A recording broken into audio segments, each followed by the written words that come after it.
Elles sont chefs d'entreprise, artistes, sportives de haut niveau, actrices, militantes, influenceuses ou youtubeuses, réalisatrices, productrices, politiciennes, journalistes ou écrivaines. Et elles se confient dans ce podcast. Confidentiel met en lumière le parcours de ces femmes extraordinaires, souvent éclipsées dans les récits médiatiques. Mais de toute façon, tu sais que c'est confidentiel. Engagée socialement, Fatou Guinéa, devenue égérie L'Oréal, comme beaucoup de jeunes filles noires de sa génération, a dû trouver ses propres repères. Car à la télé ou dans les magazines, personne ne lui ressemblait. Donc franchement, merci Fatou de t'être rendue disponible pour l'interview. Déjà, comment ça va ? Franchement, ça va super bien. On approche des températures hivernales. J'ai un peu froid, mais ça va. Le temps est au beau fixe. Donc moi, je pose toujours cette question parce qu'entre l'enchaînement des projets et parfois les périodes plus calmes, quand je reçois des invités, je ne sais pas toujours dans quel état d'esprit elles se trouvent. Toi, tu te trouves dans quel état d'esprit aujourd'hui ? Là, c'est le feu. Là, c'est le feu dans ma tête, c'est le feu dans mes activités. Donc, ouais. Mais je ne vais pas m'en plaindre. Par la grâce de Dieu, je travaille et je fais un travail que j'aime et je vis de ma passion, tu vois. Et je peux découvrir des nouvelles choses tous les jours et je ne vais jamais me plaindre de ça. Épanouie, heureuse. heureuse. Je suis très épanouie, je suis très heureuse. Vraiment. Mortel, c'est tout ce qu'on te souhaite pour les années à venir aussi. Donc je te vois faire pas mal de choses. Est-ce que tu arrives à trouver du temps pour toi et à faire totalement autre chose que ce que tu fais de ce qu'on voit sur tes réseaux, par exemple ? Dans toute cette histoire, en ce moment, pas trop. Mais j'ai des moments où je prends du temps pour moi, je vais en vacances. Je vais en vacances avec mes potes. Je passe beaucoup de temps avec ma famille. Je suis très famille, moi. Je passe beaucoup de temps avec ma famille ou même des fois, je peux me poser devant un film comme ça, par exemple, un dimanche, un samedi, je sors pas. Ça, je me rends compte que je commence à avoir un côté daronne, tu vois. Genre, je suis grave contente d'être devant Netflix. Je suis en mode, il y a quoi aujourd'hui? Tu vois. Ça, c'est mes petits moments de plaisir, tu vois. Et c'est quoi le dernier film que tu as vu ? J'ai regardé The Punisher. J'ai re-regardé The Punisher, parce que ça, pour moi, c'est... Indémodable. Il est injouable. Il est injouable. J'ai vu ça ce week-end, là, j'ai dit, non, en fait, il est trop fort. T'as toujours cette énergie ? T'as toujours eu cette énergie ou c'est venu avec le temps ? Non, j'ai toujours eu cette énergie depuis que je suis petite. Le premier mot que j'ai appris à dire après maman, c'était salut, je crois. Ma mère, elle me disait, tu disais salut à tout le monde, j'en pouvais plus. Tu disais salut à tout le monde. Elle me dit, tu courais partout, tu disais salut. Elle me dit, je pouvais plus. Donc ouais, non, j'ai toujours eu cette énergie-là. T'es pas, comment on appelle ça, TDAH, là ? C'est quoi ça, hyperactif ? Voilà, c'est ça. Ils avaient dit ça à ma mère, après elle m'a menacé, après j'étais plus hyperactif.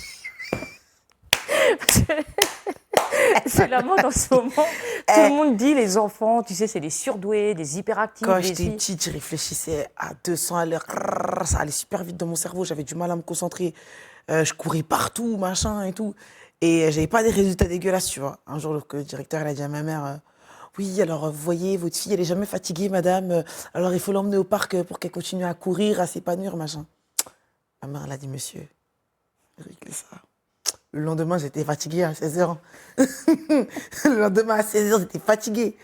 Donc non, franchement, m'a réprimandée parce que pour elle, je devais être calme, machin et tout, et que j'avais pas à imposer ça aux gens que je vais voir à l'école. Elle, c'est ma mère, c'est normal, elle va le supporter, mais les autres, non, tu vois, j'ai pas à faire ça.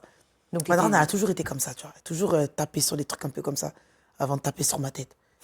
Taper toujours sur mes sentiments, sur mon cœur, tu vas me faire mal au cœur. Oh là là. Et ça marchait. Ouais, trop forte. Elle a toujours été trop forte sur ça. Franchement, très technique. Très technique. Tu vas me faire mal au cœur. Amnèse. Et comment ça se passait à l'école ?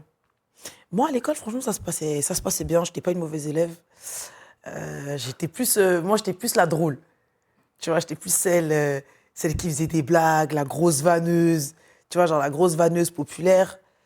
Mais pas méchante, tu vois. Pas méchante. Résultat moyen, je m'arrangeais toujours à jamais avoir en dessous de 10. Parce que psychologiquement, pour mes parents, avoir en dessous de 10, c'était chaud. Mais je m'arrangeais toujours à avoir entre 10 et 14. Ça, pour moi, c'était trop bien. Sans fournir beaucoup d'efforts, tu vois.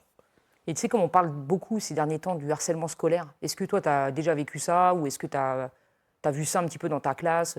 Ouais, fort. Moi, j'ai vu beaucoup de gens qui se faisaient harceler, tu vois. Et notamment, nous-mêmes, on était des gros vanneurs. Ça veut dire que moi-même, avant que tu viennes me harceler, il fallait être prêt. Parce que j'allais trop bien te répondre, tu vois. Mais bien sûr, je pense... Après, je pense que dire que je me suis fait harceler, non, mais j'ai subi des moqueries lourdes. Aujourd'hui, je sais que c'est des moqueries lourdes, tu vois. Mais à l'époque, pour moi, c'était rien. Tu vois, des moqueries par rapport à ma couleur de peau, par rapport à mes cheveux, par rapport à mon statut social, machin, tu vois.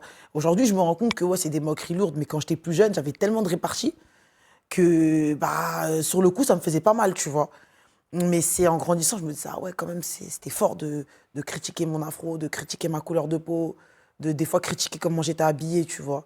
Parce qu'on ne sait pas ce qui se passe chez les gens. Et ça, aujourd'hui, c'est pour ça que des fois, j'essaie de sensibiliser un peu sur mes réseaux, tu vois, en disant que faut faire attention à la santé mentale de chacun, tu vois. C'est des sujets avant qui n'existaient pas, desquels on ne parlait pas vraiment, tu vois. Moi, je suis né en 95, génération un peu 90. Je suis entre Internet et l'ancienne génération. Je suis génération caramel MSN, moi, tu vois. Donc, en vrai, nous, les questions de santé mentale, à cette époque-là, elles ne se posaient pas. Tu vois, on ne nous posait pas la question de est-ce que tu vas bien mentalement. On nous posait la question de est-ce que tu vas bien. Et la question, c'était est-ce que tu allais bien. Pour eux, si tu allais bien, c'est que tu étais bien habillé, bien coiffé, tu sentais bon et tu manquais pas de l'essentiel. Donc, on ne se posait pas les autres questions. Or qu'en vrai, on subissait des moqueries super lourdes. Mais est-ce que tu ne te dis pas justement que c'est un... Et moi-même, j'en disais. Je me rends compte c'est avec ça. le temps que je disais des dingueries, en fait. Oui, mais après, c'est de la vanne, comme tu dis, tu vois. Ça vanne. n'avait jamais été méchant. Parce que moi, j'étais contre toute forme de, comme je dirais dans mon jargon, de hagara, tu vois. Parce que moi, mes parents, ils me disaient toujours, genre en mode... mes parents, ils me parlaient beaucoup avant d'aller à l'école, tu vois. Depuis que je suis petite, ils me disaient, là, tu vas à l'école, les gens que tu vas rencontrer, ils sont pas comme toi. Peut-être qu'ils mangent pas à leur faim, peut-être qu'ils sont pas habillés comme ils veulent, peut-être qu'ils sont pas coiffés comme ils veulent, peut-être qu'ils sont pas allés dans les vacances où ils voulaient aller. Toi, cette année, tu peux dire que tu as manqué de rien. On n'est pas les plus riches du monde, mais tu as manqué de rien. Tu vois ce que je veux dire? Donc, quand tu arrives à l'école, tu n'es pas supérieur aux autres, tu te moques pas des autres, tu les critiques pas. Après, franchement, je te mens pas. Moi, tu as vu, quand tu me vannes, après, je te laissais une vie. C'était comme dans les jeux. Je disais, méfie-toi. Si tu te méfiais pas, là, franchement, je t'envoyais un. Mais tu dis pas jamais... c'est ça qui peut forger, justement, qui t'a forgé, par exemple. Le fait que tu aies subi des moqueries sur ta couleur de peau, sur ta condition sociale et tout, ça t'a rendu plus forte. Beaucoup, ouais. Tu vois. Et c'est ça qui fait que tu es la personne que tu es aujourd'hui. Donc, quelque part, je dis pas que c'est un mal pour un bien, mais forcément, ce monde, il est fou. Tu vois, tu vas dehors, tu vois. Donc, si après, on te met dans un... Je dis pas que ça légitime pas, en fait, le harcèlement scolaire. Hein. Parce qu'il y a des gens, voilà, on sait qu'ils se suicident, qui vont très mal et tout. C'est super grave, le harcèlement scolaire, et les gens, ils se rendent pas compte des séquelles que ça peut avoir sur d'autres gens aujourd'hui en société. Il y a des gens qui se sont fait harceler à 12 ans, aujourd'hui, ils ont encore ces traumatismes-là. Donc, je pense que vraiment, les parents, surtout les parents de tous les âges, ils doivent sensibiliser leurs enfants. Dès que ton enfant il met un pied dans un espace public et qu'il a la capacité de s'exprimer, il faut que tu lui dises et il faut que tu lui montres à travers aussi les gestes du quotidien. Je pense que c'est super important et c'est un travail d'équipe. Ça veut dire que c'est pas que les parents, c'est les gens qui entourent l'enfant, c'est nous aussi dans notre comportement, dans ce qu'on est. Et parce que les enfants, c'est des miroirs en fait. Ils vont nous recopier, et ça, c'est à n'importe quel âge. Tu vois, surtout à l'adolescence, machin, où ils cherchent des rôles modèles, ils vont nous recopier quoi qu'il arrive. Donc nous aussi, on doit essayer d'avoir un bon comportement pour qu'on puisse les influencer dans le bon, tu vois. Sinon, ça sert à rien. Tout ce qu'on va dire, il va dire ouais, tu dis ça, ou elle va dire ouais, tu dis ça, mais au final, toi, tu fais comme ça. Donc moi, je vais faire comme toi parce que je pense que c'est la bonne chose, alors que non, tu vois. Donc le harcèlement scolaire, il faut vraiment sensibiliser les enfants par rapport à ça. Parce que moi, c'est un truc d'ailleurs contre lequel je milite, tu vois. Parce que c'est super grave. Il y a eu vraiment des... Moi, j'ai le jeune qui s'est suicidé là en début d'année, moi, ça m'avait vraiment mis KO. Ça. Je me suis dit, mais il vient d'arriver à l'école, c'est un petit, il se suicide parce qu'on se moque, machin. Enfin, les gens ne se rendent pas compte. Il y avait une autre jeune fille aussi qui s'était suicidée comme ça l'année dernière. Enfin, et des suicides comme ça, moi, je me dis, ils sont tellement jeunes, en fait. Ils sont tellement jeunes et ils méritent tellement pas ça.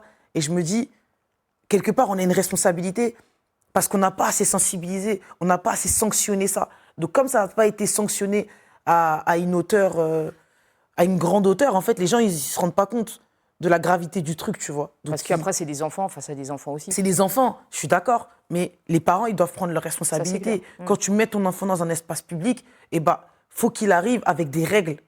Tu comprends ce que je veux dire? Ça veut dire que ton enfant, il n'a pas à se moquer des gens, il n'a pas à se moquer des gens au point de les rabaisser, au point de les faire pleurer, au point de les faire souffrir. Ça, c'est pas possible. Tu comprends ce que je veux dire? Il peut se défendre, parce que, encore heureux, tu vois, si on se moque ou si on le tape, il peut se défendre. Ça, il n'y a pas de problème. Mais il n'a pas le droit de rabaisser les gens, il n'a pas le droit de se moquer des gens au point que ça les affecte et qu'ils en viennent à se suicider, tu vois.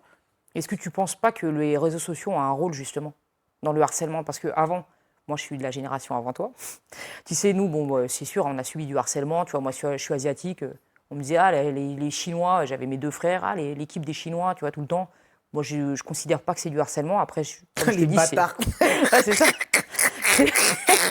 C'est c'est la génération d'avant, tu vois. Avant, on était en pierre. Ah non, non, mais c'était, ah ouais, moi je m'en fous, quoi. Tu sais, j'ai grandi comme Oui, ça. moi En aussi, plus, je moi, m'en je faisais du rap, tu vois. J'étais la seule meuf. Donc, tu sais, je me rappelle, je tournais avec Expression Directe, Diabuse. Une fois, on était dans le train. T'as un Chinois qui rentre dans le wagon. Tout le monde se retourne vers moi. Les bâtards. Tu vois, c'est des exemples, tu vois. C'était toujours comme ça, ou tout le temps, tout le temps, tout le temps, tu vois. Mais si tu veux, moi, je tapais des barres. C'est pour ça, tu sais, on a la culture de la vanne, du truc. Ouais, ce mais qui fait maintenant, que- ouais, parce que nous, on est gaulerie. Tu vois, on a une époque où ça se faisait. Aujourd'hui, ça se fait moins parce qu'aujourd'hui, la vanne, c'est plus de la vanne en mode on se taquine, c'est de la vanne très méchante des fois. Très, très dure. C'est ça. Et moi, je me dis, alors, moi, j'ai pas connu, quand j'avais 10 ans, 12 ans, les réseaux sociaux. Donc peut-être que, voilà, je sortais de l'école, j'ai pas de portable. Bah, tu sors de l'école, de l'environnement, en fait, où peut-être tu subis du harcèlement, je sais pas, tu rentres chez toi, tu es bien dans ta famille, tu es épanoui, admettons, tu vois. Et maintenant, bah, les réseaux sociaux, ils te suivent partout jusqu'à chez toi. Donc en fait, tu n'as jamais de coupure. Moi, ce que j'ai envie de dire par rapport à ça, c'est qu'on vit dans une société qui est très violente. C'est ça qu'il faut savoir aussi reconnaître. Et certes, les réseaux sociaux ont une part de responsabilité parce que c'est incontrôlable en fait. Aujourd'hui, tout le monde est sur Instagram, tout le monde est tout le monde est sur les plus gros réseaux. Tu vois, ça reste incontrôlable. Mais je trouve aussi qu'on vit dans une société qui est hyper violente et c'est ce que je disais. En tant qu'adulte, en tant que rôle modèle, il y a beaucoup de gens qu'on peut voir à la télé ou qu'on peut même entendre à la radio ou qui sont personnages publics ou personnages exposés ou quoi, qui renvoient le mauvais message à cette génération-là et qui fait que on leur dit qu'aujourd'hui, pour se faire entendre, il faut être violent. Moi, c'est ce que je comprends. Des fois, quand j'allume ma télé, quand j'assiste à même des scènes dans la rue, je me dis, mais ok, alors en fait, aujourd'hui, pour se faire comprendre, pour se faire entendre, et même parfois pour se faire aimer, il faut être méchant, il faut être violent, tu vois. Aujourd'hui, le gentil, il est vu comme un fou, ou il est rabaissé, ou il est moqué, parce qu'il est gentil des fois, tu vois. Tu te rends compte que gentil, c'est censé être une des meilleures qualités, et bien aujourd'hui, on te rabaisse par rapport à cette gentillesse-là, tu vois. Et j'en reviens par exemple aux réseaux sociaux. Oui, les réseaux sociaux, quelque part, ont une part de responsabilité. Mais moi, les gens qui disent, oui, c'est à cause des réseaux, machin, non. Chaque époque a eu un problème. Ta génération, elle a eu un problème. La mienne, elle en a eu un. À l'époque, nous, t'es génération MSN. Et c'était pas aussi hard qu'aujourd'hui, tu vois. Allez, tu comprends ce que je veux dire? Pourquoi? Parce que nos parents, pour beaucoup, avaient des contrôles sur nous. Tu vois, moi, aujourd'hui, j'ai 28 ans. Et il y a des trucs, c'est mort, je les dirai pas devant ma mère, tu vois. Et pourtant, avec ma mère, tu sais, on a des vrais débats, on parle de vraies choses et tout. Mais vraiment, on parle de choses hyper profondes, hyper sincères, tu vois. Et plein de potes à moi te le diront. Mais beaucoup de gens qui ont mon âge, on a les mêmes réflexes. Ça veut dire que nos parents, et beaucoup de gens qui ont mon âge et qui ont grandi en quartier populaire, tu vois, on a les mêmes réflexes. Tu vois. Nous, avant, tu connais, les mamans, elles portaient pas leur sac de course. Nous, avant, c'était inconcevable d'agresser une maman, tu vois, par exemple, dans la rue. C'est ça, c'est des trucs, ça ne pouvait pas exister. C'était paro, ça, tu vois, à l'époque. Tu pouvais pas faire ça. Et aujourd'hui, je trouve que il y a aussi ce besoin de reconnaissance que beaucoup de gens ont et qui le retrouvent à travers les réseaux sociaux, tu vois. Et je vais prendre l'exemple de Twitter. T'imagines, ils sont méchants sans être payés. C'est une dinguerie. Ça veut dire que ils balancent de la haine, ils prennent pas 1 euro. C'est gratuit. Ça les fait rire. Quel message on renvoie? Ça les rend populaires des fois même. Quel message on renvoie? C'est là que je te parle. Est-ce que pour être accepté dans cette société, il faut être méchant, sous couvert de rigolade? Est-ce qu'il faut être un harceleur? Ou est-ce qu'il faut être violent? Je prends l'exemple des réseaux sociaux, mais t'en as dans les politiques, t'en as dans notre société, t'en as à tous les niveaux, tous les échelles. Et t'as l'impression que ceux qui sont mis en avant, à chaque fois, c'est les méchants. Après, c'est les populaires. Tu vois, le mec, comme tu dis, quand tu étais en classe, le mec qui vanne, qui rigole, etc., il est populaire. Tu vois, celui qui est gentil et tout, on va dire que c'est le bouffon. Pas forcément. Moi, je suis pas d'accord avec ça. Moi, je suis pas d'accord avec ça. Je pense que Non, mais moi non plus, je suis pas d'accord. Mais ce que je veux dire, c'est... tous les sentiments s'équilibrent à un moment donné. Et le gentil, c'était pas le bouffon. C'était un gentil. Ouais, mais un gentil qui... Enfin, il faut avoir du caractère quand même. Non. Tu- moi, j'étais une gentille. Je partageais mon goûter. Vas-y, si. J'étais même une super gentille. Mais j'avais du caractère. C'est ça que je te dis. Tu peux totalement être gentil et savoir te défendre. C'est pour ça que je te parle de ça. Tu vois. Donc aujourd'hui, pour moi, ouais, les réseaux sociaux, ils jouent un rôle, mais les gens qui disent, ouais, c'est 100% à cause de ça, mais non, que chacun prenne oui, ses c'est sûr. responsabilités. Bien sûr. Les réseaux sociaux ont bon dos, alors dans ces cas-là, les réseaux sociaux, alors ça a ramené beaucoup de choses, oui, ça a ramené du bien comme ça a ramené du mal, comme chaque chose, quand c'est arrivé, ça a ramené du bien comme ça a ramené du mal, le smartphone, ça a ramené du bien comme ça a ramené du mal. Tu vois ce que je veux dire?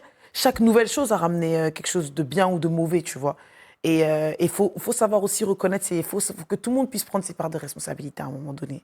Et que aujourd'hui, si ça se passe mal à certains niveaux de notre société, il faut que tout le monde assume. Tu vois, qu'on mette tout sur les réseaux sociaux, non. Tu veux que le harcèlement scolaire il s'arrête, il faut qu'il y ait des lois plus dures. Il faut qu'il y ait des vraies mobilisations. Il y en a déjà beaucoup qui sont notables et qui sont respectables, hein, vraiment. Mais il faut que ça devienne vraiment un sujet de société en continu avec du résultat. Pas qu'on en parle seulement comme ça dans la bouche et que l'effet de mode y passe et puis on le met, tu vois, en dessous du tapis. Non, on en parle tout au long de l'année, on fait une vraie sensibilisation et dès qu'il y a un problème, t'es puni. C'est comme quand tu sais que quand tu voles, tu vas en prison. Tu vas peut-être pas la première fois, tu vas peut-être pas la deuxième fois, mais la troisième, tu vas et je te jure que tu vas bien et là-bas, ça te fait cogiter. Tu vois ce que je veux dire? C'est comme quand tu tues, tu sais que tu vas aller en prison. Tu comprends ce que je veux dire? Bien sûr. Ouais. Et quand tu harcèles quelqu'un et qu'il se suicide, c'est une forme de meurtre. C'est très dur ce que je dis, mais c'est une réalité. Ouais, bien sûr, tu l'as poussé, quoi. Les parents qui retrouveront jamais leurs enfants, il n'y a personne qui va aller les consoler et leur dire... tu vois ce que je veux dire? Ils seront oubliés, leurs enfants. Mais il ne faut pas que l'acte soit oublié, il ne faut pas que ça se reproduise. Et pour ça, il faut mettre des sanctions. À la hauteur de la personne qu'on a en face de nous, bien sûr, mais il faut qu'il y ait des sanctions. Il faut qu'il y ait des sanctions. Il faut que la personne, elle comprenne que... Il faut que le jeune, il comprenne, ou même pas que... C'est même pas que les jeunes, hein. Il faut que les gens comprennent que le harcèlement scolaire, le harcèlement au travail et le harcèlement sexuel ne doivent pas devenir monnaie courante. Tu es puni pour ça. Et ils doivent être punis pour ça, tu vois. Super violent, je trouve ça. Et c'est banalisé, ça veut dire que si tu n'as pas de caractère, même quand tu as du caractère, et ta santé mentale, en fait, il faut se préserver. Avec tout ce qui se passe aujourd'hui, il faut se préserver. C'est super important. Il faudrait qu'il y ait un mouvement comme MeToo, mais en scolaire, quoi. Exactement. Moi, je pense que ceux qui peuvent le mieux prendre la parole pour eux, c'est les jeunes. Prennent la parole. On leur donne un truc, un média, ou je sais pas, on les invite, ils parlent. Bah, je sais que dans l'école de mes filles, enfin, avant qu'elles soient au collège, elles avaient le vendredi 1 ou 2 heures où tout le monde se réunissait. Et en fait, ils écrivaient des petits papiers, mettaient ça dans des urnes. Bon, après, c'était dans des écoles un peu cheloues. Mais, et après, en fait, ils ouvraient les papiers et chacun lisait une feuille et ça soulevait un problème. Et après, en fait, ça discutait. Exactement. Aujourd'hui, si les jeunes, si les ados et même les préadolescents, on arrive à les laisser s'exprimer et à dire vraiment ce qu'ils ont sur le cœur et que tout le monde y met du sien, c'est comme une recette. Si tout le monde y met du sien, ça va prendre. Et ben c'est comme ça. Moi, je pense qu'aujourd'hui, moi, de toute façon, c'est parce que moi, j'aime beaucoup les enfants, les ados, tu vois. Moi, j'aime beaucoup ça. J'aime beaucoup les... Tu sais, je pense qu'ils ont besoin d'être portés. Pas d'être assistés, mais d'être portés à un moment donné et qu'ils comprennent que dans cette société-là, ils ont une place. Et on a besoin de les entendre. Tu vois ce que je veux dire? Et pour ça, il faut qu'on les écoute vraiment. Il ne faut pas qu'on les prenne que quand on a besoin. Ouais, je suis d'accord. C'est pas des sujets. C'est pas des sujets qu'on utilise. C'est des sujets qu'il faut traiter sur le long terme. Tu comprends ce que je veux dire? Moi, on les écoute pas assez. On les écoute pas. Ouais. On les écoute pas. On pense pour eux et on pense parfois très mal pour eux parce qu'on pense en fonction de notre époque. Mais eux, c'est notre époque, c'est une nouvelle génération. Ils ont des nouveaux codes. Ils ont leur code à eux. Ils ont leur façon de penser à eux, qui part bien sûr d'une base d'éducation de parents et de famille, tu vois. Mais ils ont leur code à eux. Tu vois, ils ont leur jargon à eux. Il y a eu l'effet Kwakoubé. Moi, j'ai pété un bon, j'ai compris que j'étais une tantie. J'ai dit quoi? Apagnan, Kwakoubé, Des trucs comme ça, j'étais en mode, mais de quoi il parle en fait? Qu'est-ce qu'il raconte? Et pour eux, c'était trop drôle et tout. Donc tu vois, alors que moi avant, c'était pas ça. Tu vois? Toi, c'était quoi, toi? Nous, c'était. Qu'est-ce qu'on se disait? Nous, là-bas, c'était l'époque Wiz, c'était l'époque Skyblog, c'était les débuts de Facebook. Nous, c'était ça, tu vois. Nous, c'était le Verlan. En mode. C'est quoi? C'était le Verlan un peu de Montreuil, c'était le Verlan un peu d'Aubert. On avait quoi comme langage? Même dans la façon de rire, moi, je dis encore XPTDR. Tout le monde me dit, ouais, j'étais une tantine, t'es folle ou quoi? Nous, on disait des XD, on mettait les cœurs avec, tu sais, le 3 avec, tu sais, Le truc comme ça, là. le chapeau, là. Ouais. L'accent circonflexe, là, comme ça, on mettait ça comme ça, tu vois. Ah, je vais t'envoyer des textos comme ça, tiens. Ouais, non, normal. Et c'est une dinguerie. Pour en revenir à ta famille, comment se passait la cohabitation avec tes frères et sœurs? Vous étiez plutôt du style à souder ou à vous chamailler? On se chamaillait, mais c'est le sang. On se chamaillait, mais mes frères et sœurs, c'est trop le sang. Ils sont trop marrants. En fait, c'était tellement bon délire. Tu sais, nos parents, ils ont vraiment su créer cette cohabitation gaulerie. Tu vois? Tu sais, ma grande sœur, c'est vraiment ma grande sœur, c'était mon premier rôle modèle. Enfin, mon deuxième rôle modèle après ma mère, tu vois. Parce que quand on était jeunes, il n'y avait pas beaucoup de gens qui s'identifiaient à la télé ou même au ciné ou quoi, tu vois. Ma grande sœur, c'était mon deuxième rôle modèle, tu vois. Parce qu'on était plus proches dans l'âge, machin et tout, et on se tapait trop des barres. Moi, ma grande sœur, par exemple, c'était une vraie meuf. Une vraie nana. Tu vois, moi, j'étais un garçon manqué, ma grande sœur, vraie nana. Beauté fatale. Non, je me suis fait trop d'argent sur le dos de cette fille. Donc, c'est tombé, la cohabitation était trop cool. Mon petit frère, gaulerie, bon délire, assez timide un peu quand on était jeune et tout. Maintenant, c'est un ouf. Mais, parce qu'il a grandi et tout. Mais franchement, bête de cohabitation. Après, comme tous les frères et sœurs, on se prenait la tête. Mais tu me dis, va revivre ces moments, je vais les revivre. On s'est trop tapé des barres, on a trop vécu des moments terribles. Et vous vous revoyez souvent ou pas? Ouais, nous, on est soudés, nous. Moi, je vis encore avec ma mère et mon petit frère. Et ma grande sœur, elle est à part de son côté. Mais on est tout ensemble. C'est trop le sang. Nous, on est très famille, nous. Donc, on est comme ça. Hyper unis, quoi. Ouais. Ouais, mais c'est bien. C'est nous ou rien.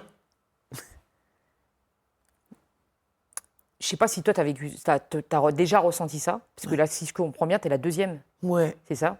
Mais moi, avec mes enfants, j'ai ma deuxième aussi, qui me casse les pieds parce qu'elle se sent jamais considérée. Moins considérée que la grande, moins considérée que la petite. Moi, j'ai 3 filles. Donc, la grande, c'est l'aînée, elle a tout eu. La deuxième, elle est arrivée, t'es fatiguée en tant que mère, etc. La troisième, elle est arrivée, c'est la petite chouchoute, quoi. Donc, la deuxième, elle est... Est-ce que toi, c'est ton cas ou pas? Non. Moi, mes parents, ils ont toujours été, je trouve, très justes, même dans l'amour. Même dans l'amour. Et en vrai, non, moi, j'ai pas ressenti. Moi, je suis une milieu bizarre. Tout le monde me dit, ouais, t'es une milieu trop chelou. T'as trop des trucs d'aînés un peu. Parce que moi, en fait, chacun devait veiller sur quelqu'un.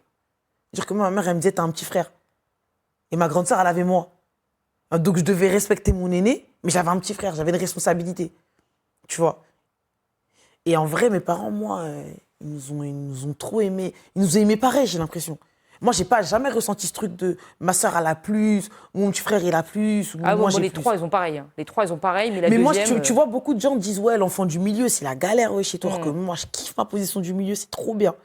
Parce que je suis ni trop aimée, parce que je trouve que le premier, c'est le test, miskin. C'est le test. Non, lui, c'est le test. On teste tout avec lui. Et il a trop de responsabilités. C'est trop dur d'être aîné d'une famille. Ouais, c'est dur. Ouais. Le deuxième, il est là comme il est. C'est-à-dire que lui, on n'attend rien de lui, j'ai l'impression. Tu vois. Et le troisième, c'est un bébé, c'est le chouchou. En plus, ça devient le chouchou de tout le monde. Même s'il a 6 mois de caractère, ça devient... Oh. C'est le chouchou de tout le monde. Donc, c'est un peu un pourri gâté. Donc, toi, t'es entre les deux. T'es semi-pourri gâté, semi-responsabilité, tu vois. Et je trouve que c'est un très bon équilibre, même dans la vie. Eh ben, je lui dirai alors. Ouais. À ma deuxième. C'est trop bien d'être deuxième. Moi, j'aurais pas aimé être aîné. Hein. Oh, ma grande, ouais, c'est un peu dur pour elle. ah non, Elle se c'est plaint trop souvent, dur. je dois Oh gérer non, ci, je dois gérer ça. c'est trop de responsabilité. Moi, oh non, non. Si j'avais... Moi, si C'est j'avais pour ça été... qu'elle est partie. Moi, si j'avais Elle a été fui. aînée, j'aurais été aigrie. J'aurais été aigrie girl. Aigrie. Ah non. T'étais plutôt fille à papa ou fille à maman? Mon père, il m'aimait beaucoup, pas à son âme, mais il m'aimait vraiment beaucoup. C'était vraiment mon gars, mon père. Mon père, il disait, j'étais sa préférée. Désolé les autres. Mais mon père et moi, on avait quelque chose de très fort, ouais. Très fusionnelle. Très fusionnel. Mais avec mes deux parents, en fait, mes deux parents, c'est trop méga. Ma mère, je fais des sketchs avec elle et tout, tu vois. Mais mon père, plus discret, mais c'était trop mon gars, mon père, moi. Donc en vrai, ouais, non, je t'ai dit, mes parents, ils étaient trop cool, moi. Trop marrant, trop bon délire, tu peux parler de toi avec eux, tu vois. Trop cool, mes parents. Très ouverts sur plein de questions, tu vois, qui étaient peut-être tabous dans d'autres familles. Nous, on en parlait normal, tu vois. C'est ça que nous, on n'avait pas de complexe. Quand on arrivait dehors, tu vois, on n'avait pas besoin de prouver qu'on, tu vois. Parce que chez nous, on était libre. Donc comme chez nous, on avait cette forme de liberté-là, on la recherchait pas dehors, tu vois. Donc sur ça, mes parents, ils ont vraiment géré. Enfance heureuse ou malheureuse? Heureuse. C'était trop bien. Mais oui. Oui. Ah, j'ai des parents, ils se sont saignés, tu vois. Moi, à 8 ans, j'allais au States. Tu vois, mes parents, ils m'envoyaient au States chez mes oncles et mes tantes pour que je puisse parler anglais. Moi, j'ai voyagé très tôt. Tu vois, mes parents, ils m'ont fait découvrir le monde très tôt, tu vois. Moi, je suis allée dans le village de mes parents très tôt. Moi, je parle très, très bien ma langue, le malinké. Tu vois, c'est... Très tôt, mes parents, ils nous ont mis face à nous-mêmes, face à qui on était, tu vois. C'est pour ça qu'on ne s'est pas perdu. On n'a pas eu ce syndrome d'imposture de je veux te prouver que. Non, parce que, tu vois, nous, on savait qui on était, tu vois, dès le début. C'est-à-dire que dès le début, de toute façon, mon père, il m'a appelé. Ils ont fait exprès de nous donner des prénoms qu'on pouvait pas se renier. T'appelles Fatoumata. C'est-à-dire, ma chérie, j'ai posé les bases. Il n'y a pas de... Tu peux pas franciser ton nom, tu peux pas styler ton nom. Fatoumata. Au pire, ils vont t'appeler Fatou. Et dans le pire des cas, ils vont t'appeler Fat. C'est ce qui s'est passé. Donc, moi, très tôt, mon père, il m'a dit, tu es noire et très belle. Les femmes noires, elles sont très belles. Faut pas te rentrer dans une paro. T'es noire, t'es belle, t'es intelligente, t'es musulmane. T'as des principes, t'as des éthiques. Tu viens de tel pays, tu viens de la Guinée, notre village c'est ça, ça, ça, notre langue c'est ça, on descend de eux, on descend de eux. Ce qui fait que, tu vois ce que je veux dire, moi je connais mon histoire par cœur, mais parce qu'on me la rabâche depuis que j'ai pas de dents, je crois. Tu vois. Moi-même de base, je suis l'homonyme de quelqu'un qui, tu vois ce que je veux dire, on passait très... C'est-à-dire que moi je connais mon histoire par cœur. C'est-à-dire qu'il n'y a personne qui va venir me faire asseoir ici pour me faire douter de moi. Donc ça, mon père et ma mère, très tôt, ils ont posé ces fondamentaux-là, et c'est ce qui font pour moi les fondamentaux d'une personne. Tu vois, c'est la transmission. Pour moi, la transmission, c'est trop important. Et je trouve que la transmission, chez moi, elle a super... Chez nous, tu vois, et même chez beaucoup de gens que je connais, hein, elle a été trop bien faite. On ne peut pas être perdu. Tu vois. Donc moi, j'ai une enfance trop heureuse, trop bien vécue. J'ai fait du sport, j'ai kiffé ma life. T'as fait quoi comme sport? J'ai fait du handball. J'ai kiffé ma life. Et ouais, vraiment. Mais moi, après, moi, j'ai jamais été un enfant trop désobéissant de ses parents, tout ça, tu vois. Moi, j'ai beaucoup de respect pour mes parents, jusqu'à aujourd'hui, tu vois. J'ai vraiment beaucoup, beaucoup de respect pour mes parents. C'était plus que de la peur. J'avais peur d'eux quand j'étais petite, mais je pense qu'ils m'ont transmis quelque chose de plus fort, ce qui fait que je les ai trop respectés, tu vois. C'est-à-dire, jusqu'à aujourd'hui, moi, je respecte trop mes parents, tu vois. Genre, c'est trop... Tu sais, c'est pas de la peur, c'est vraiment du respect, Ouais, tu du vois. respect, ouais. Ouais, c'est ma grande, elle me dit ça tout le temps. Elle me dit quand je vois des gens, quand je vais rencontrer vos amis, j'ai peur de les décevoir, mais du coup, ça va te décevoir. Donc, je suis obligée de me comporter d'une façon où, genre, je dois être irréprochable pour pas qu'on puisse te reprocher le truc. Ouais, mais tu moi, vois, c'est c'est ça. pas de la crainte de moi, quoi. Moi, ça a toujours été ça, ouais. Je voulais pas que les gens ils me pointent du doigt, ils pointent mon comportement du doigt pour après s'en prendre à mes parents, C'est tu ça, vois. ouais. Ça, je refusais ça, tu vois. Très tôt, j'ai refusé ça, tu vois. Genre, même quand je faisais mes conneries, mes bagarres et tout, ça arrivait pas chez moi. Très rare. Ton dessin animé préféré, c'était quoi? Je sais pas si tu connais Princesse Sarah. Ah oui, je connais Princesse Ah, Sarah. bah ça, c'était le mien, celui-là. Malheur de Sophie, Ouais, ah ouais. Franklin, euh, Papyrus, à l'époque. Papyrus, à l'époque, Les Secrets de Sabrina. Franchement, j'en ai pas que un, j'en ai plein. Franchement, j'en ai plein. Génération 95, vous connaissez, monsieur Alexandre, ou pas? Un peu, Ah, vous n'avez pas regardé? Ouais, Yu-Gi-Oh! Digimon. Je sais pas, pour moi, ça, c'est du japonais, ça. Je comprends rien. Totally Euh, Spies. Ouais. J'en ai trop, j'en ai trop. T'étais du genre scotché à la télé ou tu descendais en bas avec tes copines? Non, moi, j'aimais trop descendre. Après, j'aimais pas remonter entre-temps. Parce qu'après, tu pouvais plus ressortir. C'est-à-dire que quand j'avais soif, j'ai fait ça. C'est hors de question que je remonte, ma mère, elle va me bloquer, wesh. Comme je voulais pas être bloquée, je sortais pas. Je rentrais pas. Mes parents, moi, ils étaient stricts sur ça, hein. Tu peux sortir. Mais quand je te dis tu montes, tu montes. Moi, j'avais une tante, elle s'appelle Tanti Jaka. Bon, elle s'appelle toujours Tanti Jaka. C'était la régulatrice de mon quartier. On rentre, dès que nous on rentrait, tout le monde rentrait. C'est trop la chef de mon quartier. Et c'était quelle heure alors, le maximum? 17h30. 17h30, 17h30 à 31, t'es pas là, tu vas voir. Et maintenant, les petits, c'est jusqu'à quelle heure? Puisque tu dis que ça a changé. Ah, des fois, il y en a, ils ont pas d'heure, hein. On dirait que c'est les maires de la ville. Mais, en vrai, à l'époque, tout le monde surveillait tout le monde, nous. Tu vois, moi, je suis de la génération où tout le monde surveillait tout le monde. Aujourd'hui, c'est chacun pour soi, Dieu pour tous, tu vois. Mais en vrai, tu sais, moi, je sais pas vraiment comment ça se passe dans leur monde, à eux. Donc, j'ai pas envie de parler pour eux, tu vois. Mais moi, de ce que je vois, j'ai pas envie non plus de trop accabler les parents, tu vois, parce qu'on sait pas. Je pense que, tu sais, être parent, c'est pas quelque chose de facile. Et c'est pas quelque chose de simple. Et moi, je le suis pas, tu vois. Mais c'est une responsabilité qui doit être très, très lourde à porter, tu vois. Et je pense que si l'amour ne t'aide pas à... Parce que c'est l'amour que tu as pour tes enfants, il est très, très fort. Parce que c'est un risque de fou, tu vois. Et donc, moi, je ne vais pas porter de jugement sur personne. Mais des fois, ouais, j'avoue, ils abusent de l'heure, hein. Tu vois, des fois, tu les vois à 20h, 21h, dehors, en semaine et tout, machin. Tu te dis, mais Où sont les parents, quoi? où sont les parents? Mais après, je me dis, ah, ma chérie, t'as pas encore d'enfant, tu vois. Donc, évite de parler, tu sais pas. Ça se trouve, sa mère, elle est au charbon, elle est en train de se casser le dos quelque part. Son père, il est en train de travailler, tu sais pas en vrai. Tu vois, toi, tu vas porter un jugement, peut-être qu'il profite de la situation. Peut-être que ses parents sont simplement dépassés. Ça arrive aussi, tu vois.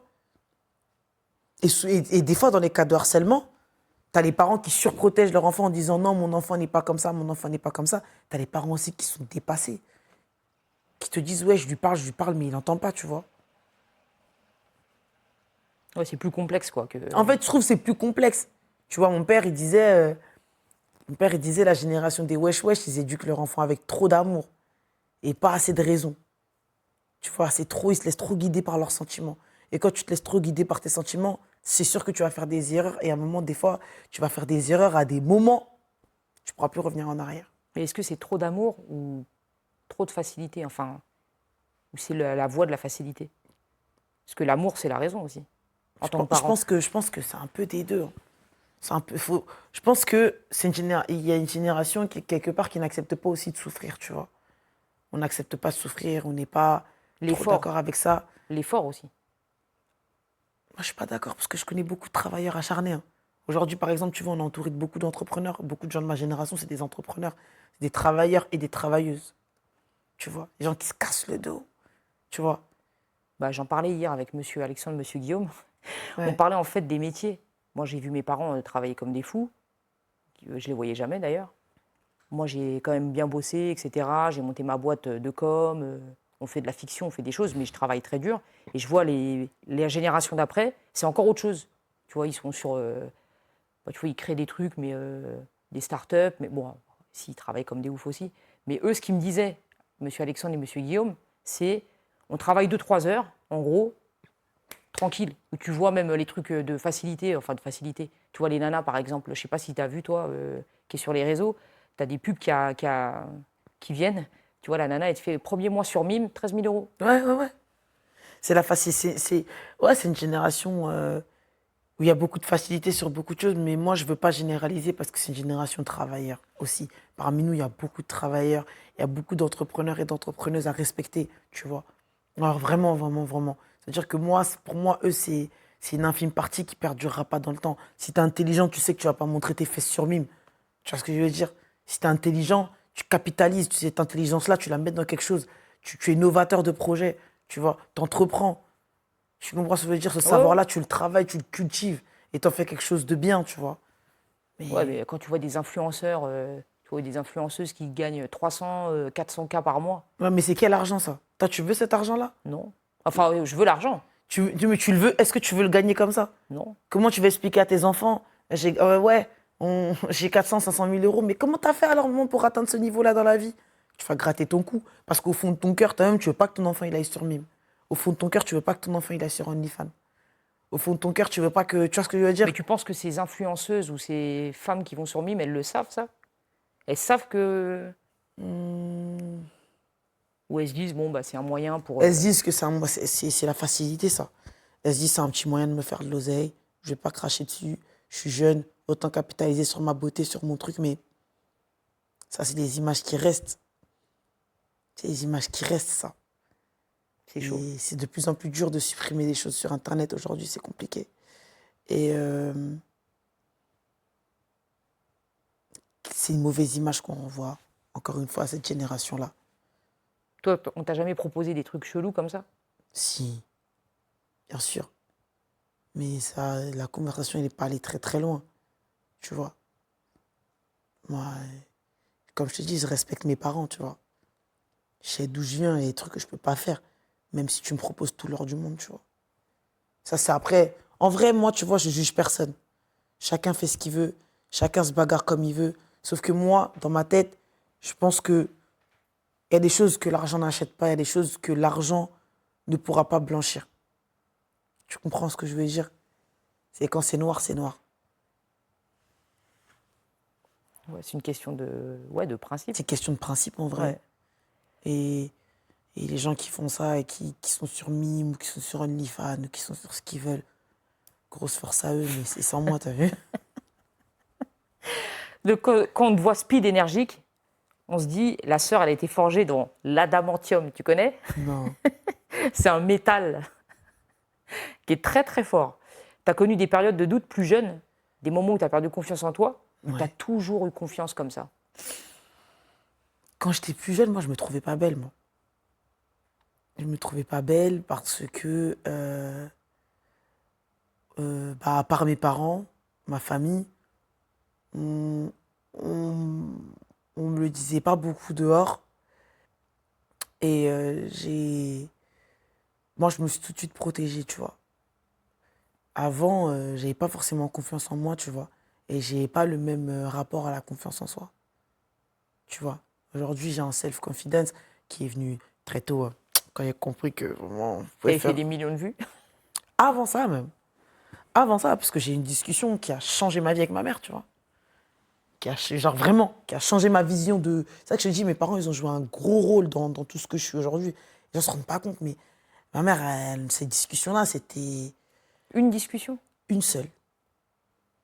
Et c'était quoi cette Rentrer chez discussion? moi en pleurant et tout. Je disais, je suis pas belle, regarde, je suis noire, on se moque de moi parce que, vas-y, ils disent que c'est pas beau d'être noir, être renois, c'est pas à la mode, machin. Et en plus, des fois, les gens qui se moquent de moi, c'est les gens qui me ressemblent physiquement et tout, machin. Et ça me faisait encore plus mal quand c'était des renois qui se moquaient de moi, tu vois, parce que je comprenais pas. Je me disais, mais. Donc devant eux, je pleurais pas, tu vois, mais après, je rentrais chez moi, je pleurais, bah, c'est normal, tu vois. T'avais quel âge? 13, 14 ans, tu vois. Et ma mère, elle me regarde, elle me dit, elle me dit, pour toi, c'est quoi la beauté? Je dis, bah, la beauté, maman, c'est d'avoir des longs cheveux, c'est d'avoir des traits fins, tu vois, c'est d'être bien, c'est ça la beauté. Ma mère, elle me disait, non. Elle me dit, déjà, toi, tu te compares à des gens, pourquoi tu te compares aux gens?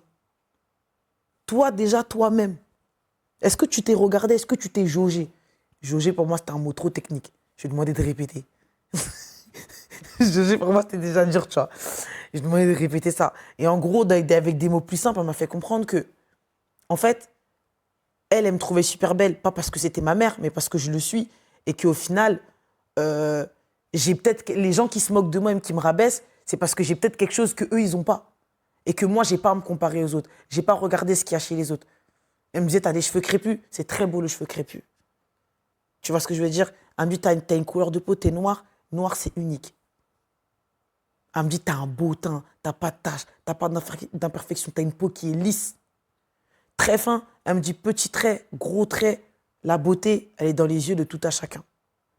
Elle me dit, on fait un sondage tout de suite dans la rue. Tu vas voir le nombre de gens qui vont te dire que t'es belle. Elle me dit, moi, je vais pas être à côté. Je vais même pas dire que je suis ta mère. On fait un sondage dans la rue. Je suis allée dans le miroir, j'ai dit, peut-être la dame là a raison. Peut-être qu'elle est vraiment... C'est un petit pain. Et en fait, en vrai, j'ai jamais changé de tête. Tu vois, genre, moi, mes maîtresses de quand j'étais en CP, elles peuvent me reconnaître aujourd'hui. J'ai jamais changé de tête.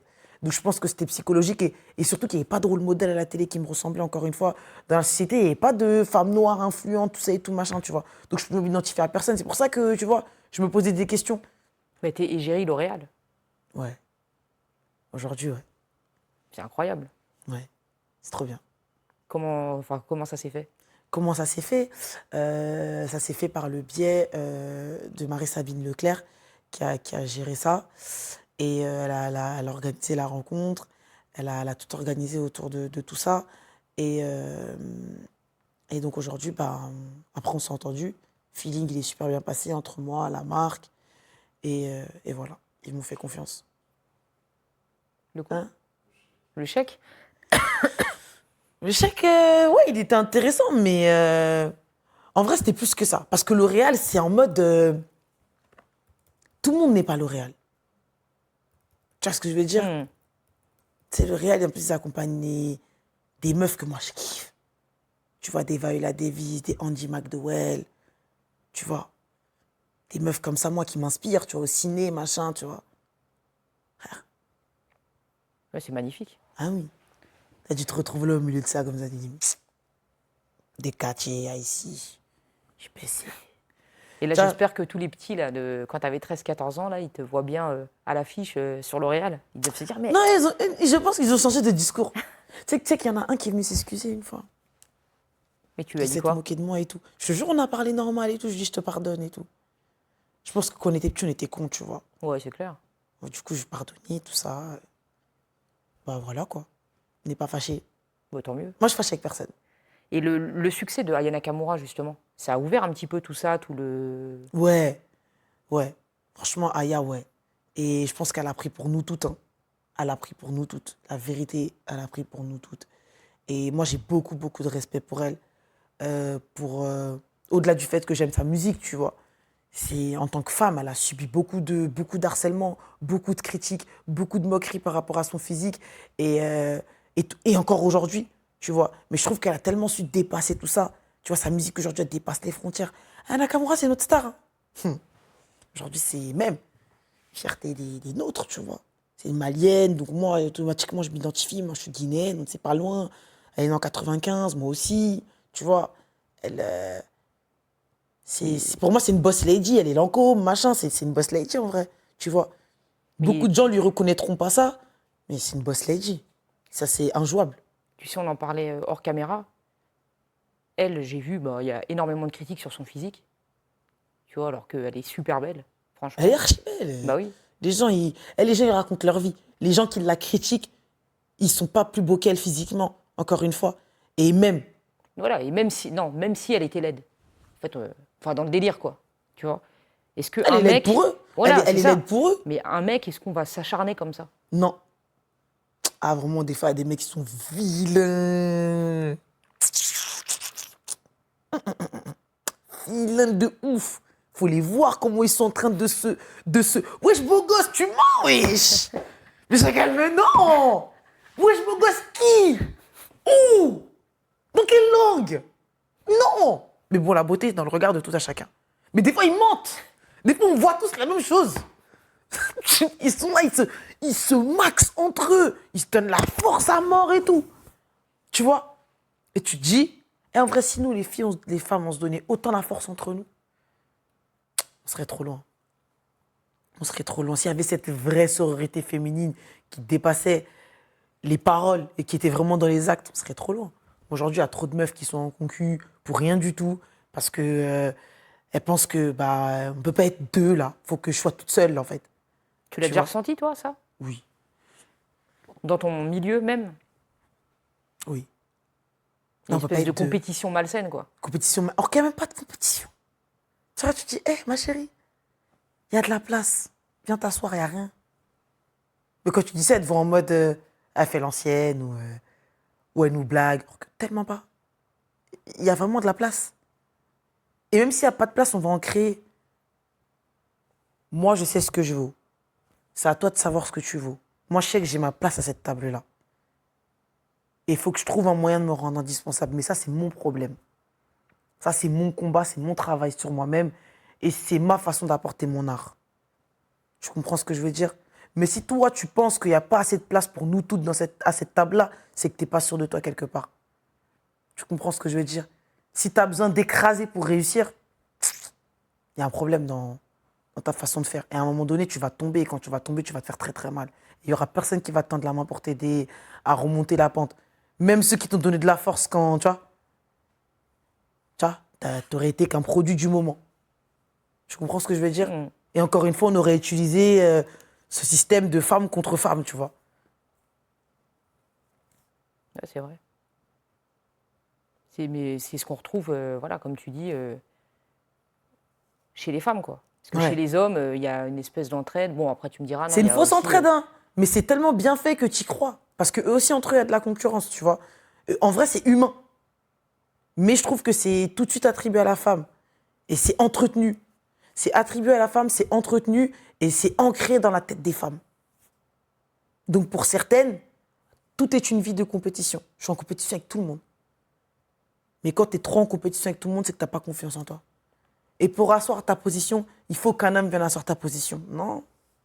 Non, girl. ouais, c'est ça, il faut être validé, quoi. Faut être validé, tu fais pitié, wesh. Ah, moi, quand je vois des gars comme ça, tu fais pitié, en fait, ma belle. Tu parles de quoi, là?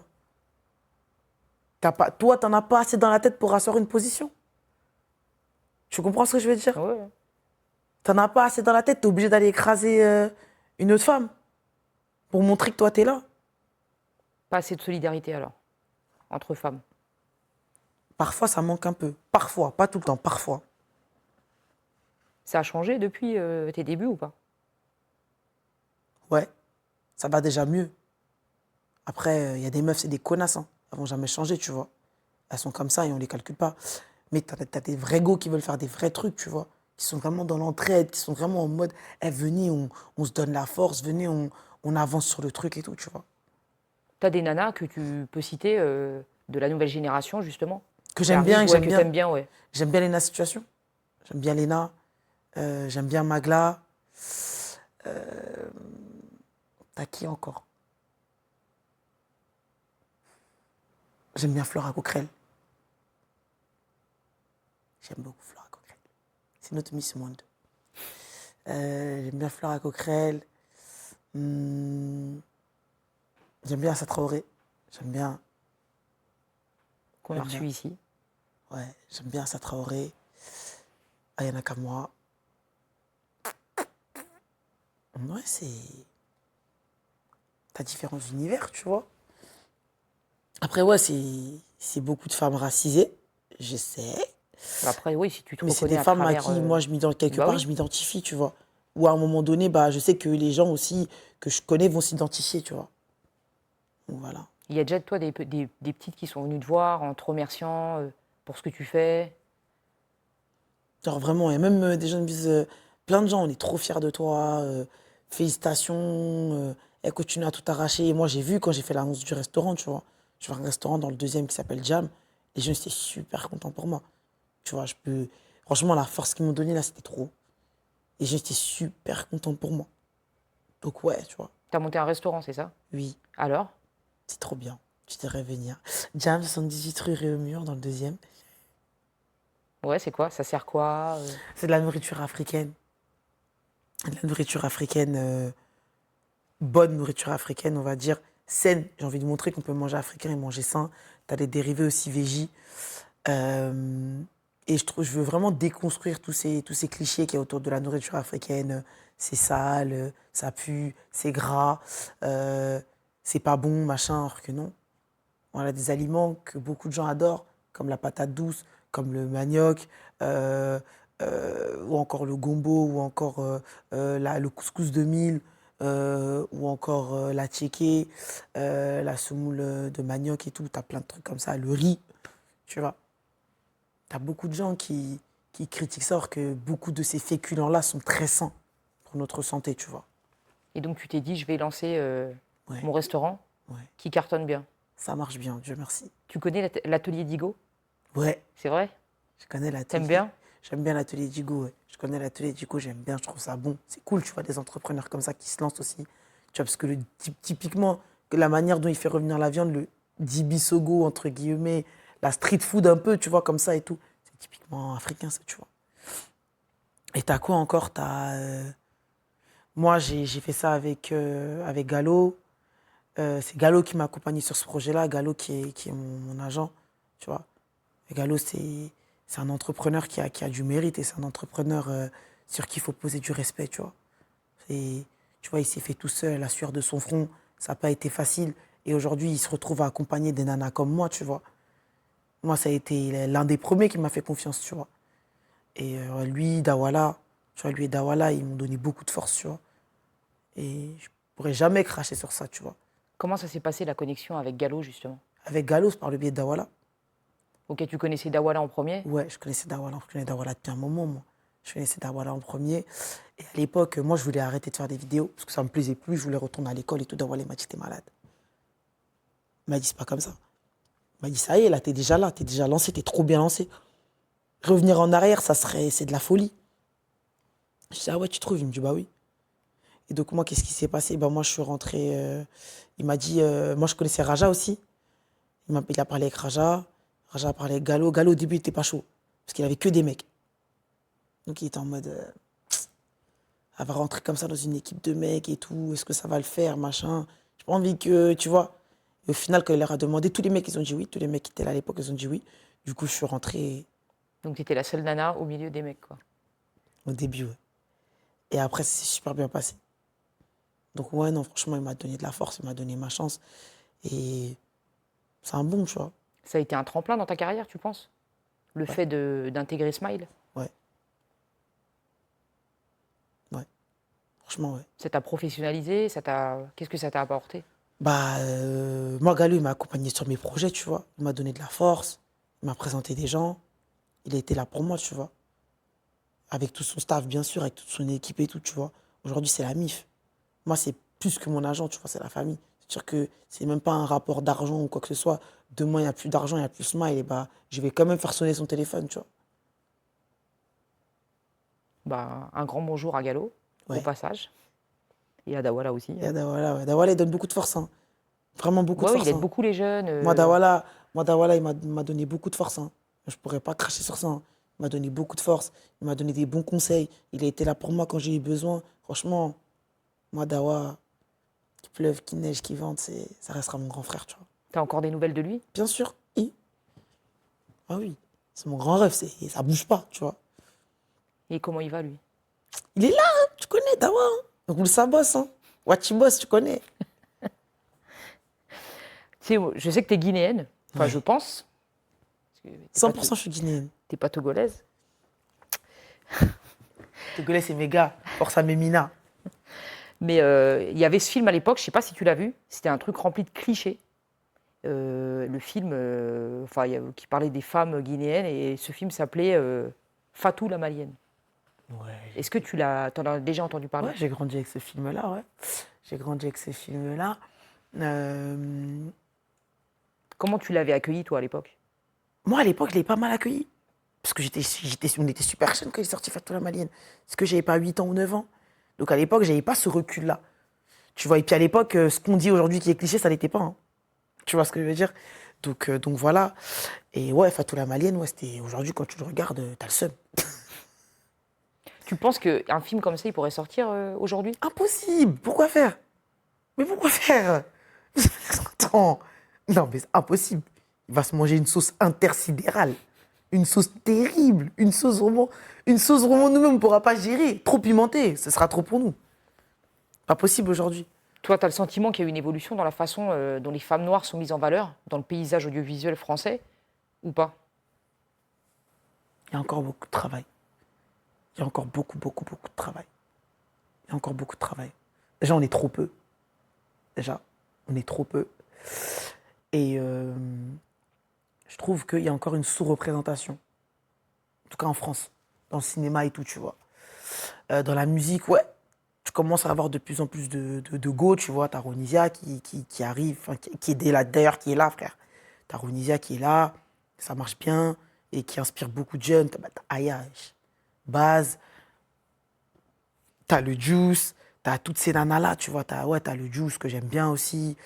T'as t'as qui? T'as Davinor qui rappe aussi. T'as plein de nanas comme ça. T'as Maureen, t'as, comment ça s'appelle? Celle qui chante Jack Sparrow. Meryl, t'as plein de nanas, t'as Bambi. T'as plein de nanas comme ça, par exemple, dans la musique, tu vois, qui sont là, qui représentent bien. Tu vois ce que je veux dire? Mais dans le cinéma, ouais, ça manque. Hein. Dans le cinéma, ça manque beaucoup. Ouais. Ouais, j'ai pas de nom en tête de nana Assassila, renois. Kharidja Touré, Ouais, euh, Maïssa. Aïssa Voilà, Maïga. c'est ça. Aïssa Maïga. Après, t'en as d'autres, tu vois. Ouais. Toi, tu as grandi dans le 9-3 Aubervilliers, Ouais, plus précisément. Hein. Pour toi, venir du 9-3, c'est une force ou un handicap? c'est une force de fou. C'est une vraie force. Tu grandis dans des quartiers qui sont marginalisés de base, mais c'est pas pour autant qu'il faut se victimiser. Tu comprends ce que je veux dire? Dès le début, on t'apprend à te battre, en fait. Dès le début, tu commences un combat avec la vie. Parce qu'il n'y a pas de facilité. Dès le début. Tu vois? Et moi, si c'était à refaire, j'aurais grandi encore au Aubervilliers, tu vois. Sinon, j'aurais pas été la femme que je suis aujourd'hui. J'aurais pas été aussi déterminée, j'aurais pas eu autant la dalle, j'aurais pas été aussi prête à affronter certaines épreuves, j'aurais pas été aussi j'aurais pas été préparée psychologiquement à vivre certains trucs, tu vois. Donc en vrai, ça m'a forgé de fou, tu vois. Le 9-3, c'est une bonne école. 9-3, c'est Mac Taylor aussi. Tandem, Mac Ouais, Taylor. l'ancien. C'est c'est quoi ton morceau préféré de lui? À chaud, j'ai le général, 9-3, tu peux pas test. Qu'est-ce qui ne va pas? Morceau très sous-côté. Un jour peut-être, bah, c'est plus récent. T'as quoi encore? Je suis sûr que j'oublie un bête de son là, 100% quand je vais sortir d'ici. Je vais dire, mais wesh. Dans ma terre, j'ai saigné. Tiens, j'ai saigné. Et lui, qu'est-ce qu'il en pense? Tu le connais personnellement, je pense. Non, on se connaît pas parce Ah, vous connaissez pas? si, c'est un grand de chez moi, tu vois. S'il me voit, il va me dire ça l'aime, ça va, tu vois. Mais on se connaît pas, genre, je suis pas proche de lui comme je suis proche de Dawala, par exemple, tu vois. Mais je pense qu'il trouve ça cool. C'est un mec cool, tu vois. Il est gentil, Socrate. De ce que je connais de lui, en tout cas. Toi, tu as un Master 2 en commerce international. Ouais. C'est ça, hein? Qu'est-ce que tu ambitionnais, toi, avant d'avoir cette carrière? Être responsable marketing. J'ai toujours voulu bosser dans la com et tout, tu vois. Être responsable marketing et tout, tu vois. Ouais. C'était ton... Être responsable marketing et j'ai toujours voulu ouvrir une association pour les albinos et les femmes qui subissent l'excision en Afrique. Et tu t'es jamais dit, enfin, je sais pas si tu le fais en parallèle, si tu vas avec des associations, des choses comme ça, ou... Après, si, tu vois, j'ai toujours eu ce côté associatif parce que je pense que le give back, c'est super important, tu vois. Quand t'as, il faut que tu redonnes à un moment donné. Il faut que tu montres aux gens que quand tu donnes, quand tu prends de la main gauche, il faut que tu puisses redonner de la main droite. Sinon, Ouais, mais c'est ça vrai. n'a pas de sens. Pour toi, ouais, c'est hyper important. Sinon, tout ce que tu as, tout ce que tu as fait, tout ce que tu as acquis, ça n'a pas de sens. Tu vas pas mourir avec tout ça. Tu peux te donner. Hmm. Qu'est-ce que ça fait? Donc moi, j'ai toujours eu ce côté associatif. Toujours été dans ça. Toujours. Ouais, aider un peu les autres. Ouais, toujours. Durant ton année de BTS, tu vas découvrir le théâtre. Ouais. Est-ce que c'est un truc que tu as toujours voulu faire? Non. Oh! Oh là là. Oh, pour moi, ça, c'était inconcevable. Première année de BTS, j'arrive, moi, je suis à l'école à Saint-Cloud. Et dans mon CFA, il y a une metteuse en scène qui s'appelle Camille Roy, grosse casse d'aide, qui m'introduit au théâtre. Et pour moi, c'était un challenge de fou parce que c'est là que je me suis rendu compte des différences de classe sociale. J'étais avec des gens qui habitaient à Puteaux, qui habitaient à Neuilly, qui habitaient à La Défense, à Suresnes, à ces quartiers-là. On Valérien, un truc. Tu vois, moi, je venais d'Aubervilliers. Et des fois, il y avait des écarts de fou entre nous, tu vois. On ne s'entendait pas. Eux, ils étaient de leur côté, moi, j'étais du mien. Tu vois. Ouais, tu dis, j'ai entendu que toi, tu disais, Enfin, je fais des phrases, tu sais, j'ai entendu, je crois que tu disais, qu'il te prenait un peu de haut. Ouais, ouais, je trouvais qu'ils me prenaient de haut et tout. Et je trouvais qu'ils respectaient pas, tu vois. Je trouvais qu'ils respectaient pas, qu'ils me prenaient un peu de haut et qu'ils avaient des airs un peu supérieurs, tu vois. Et du coup, moi, je me suis braqué sur ça pendant toute l'année. Alors, j'ai pas appris mon texte. Alors que j'ai une très bonne mémoire. J'ai pas appris mon texte. C'était juste pour les emmerder. J'ai pas appris mon texte et tout. Et ma metteuse en scène, elle m'a dit, c'est pas possible. 3 semaines avant la première, tu connais pas ton texte, t'es en train de me tuer. T'es en train de tuer toute mon année de travail. Je peux pas te laisser faire ça. C'est quoi le problème? Je lui ai dit, le problème, c'est que des gens, ils me jugent. Je suis avec eux, ça leur plaît pas. Tu vois?